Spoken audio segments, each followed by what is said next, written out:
आज का रामायण पाठ शुरू करते हैं। जय श्री राम। दोहा संख्या 211 से। अजिन बसन फल अजय असन मही सयन डासी खुशपात बसी तरु तरत नित्य हसत हिम आतप बरसा बात।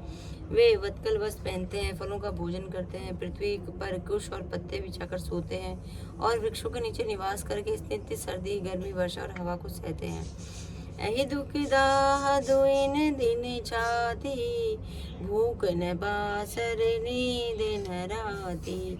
एहि कुरोग करे औषधु नाही सो देऊ सकल विश्व मन माही। इसी दुख की जलन से निरंतर मेरी छाती जलती रहती है। मुझे न दिन में भूख लगती है न रात को नींद आती है। मैंने मन ही मन समस्त विश्व को खोज डाला पर इस कुरोग के औषध कहीं नहीं है। मातु कुमत बड़ई अगे मूला तई हमारे हित कीन बंसूला। कली को काठे करे कीन कुजंत्रु गाड़ी अवधि पड़े कठिन कुमंत्रु। माता का कुमत बुरा विचार पापों का मूल बढ़ई है। उसने हमारे हित का बसूला बनाया, उससे कहलाए रूपी कुकाट का कुयंत्र बनाया और 14 वर्ष की अवधि रूपी कठिन कुमंत्र पढ़कर उस यंत्र को गाड़ दिया। यहाँ माता का कुविचार बढ़ई है, भरत को राज्य बसूला है, राम का वनवास कुयंत्र है और 14 वर्ष की आयु कुमंत्र है। मोही लगी है कुठा टूते ही ठाटा घाले सी सब जगुबार है बाटा।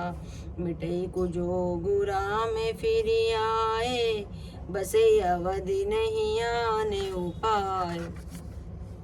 मेरे लिए उनने यह सारा कुठार बुरा साज सजा रचा और सारे जगत को बाढ़ छिन्न भिन्न करके नष्ट कर डाला।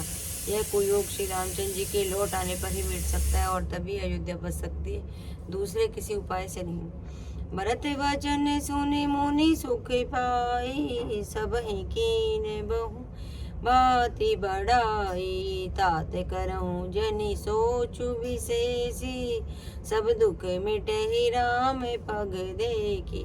भरत के वचन सुनकर मुनि ने सुख पाया और सभी ने उनकी बहुत प्रकार से बढ़ाई की। मुनि ने कहा, हे तात अधिक सोच मत करो, श्री रामचंद्र जी के चरणों का दर्शन करते ही सारा दुख मिट जाएगा। करी प्रबोधि मुनिवर कहो अतिथि प्रेम प्रिय हो कंद मूल फल फूल हम दिले करे छो।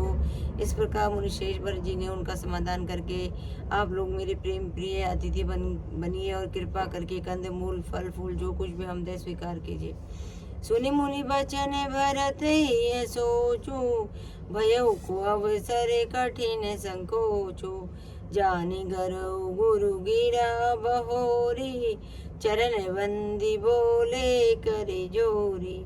मुनि के वचन सुनकर भरत के हृदय में बहुत सोच हुआ। यह बेमौके का बड़ा बेढम संकोच आ पड़ा। फिर गुरुजनों की वाणी को महत्वपूर्ण आदरणीय समझकर चरणों की वंदना करके हाथ जोड़कर बोले, सिरि धरिया यसु करिय तुम्हारा परम धर्म यह नाथ हमारा। भरत बचन मुनि बरे बन भाए सुचि सेवक सिय निकट बोलाए। नाथ आपकी आज्ञा को सिर चढ़ाकर उसका पालन करना यह हमारा परम धर्म है। भरत जी के वचन सुनकर मुनिश्रेष्ठ के मन को अच्छे लगे। उन्होंने विश्वापात सेवकों और शिष्यों को पास बुलाया।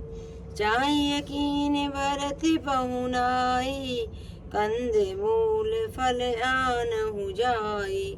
भले नाथ कहीं तीन सिर नाए प्रभु दीदी निज निज काज सिधाए।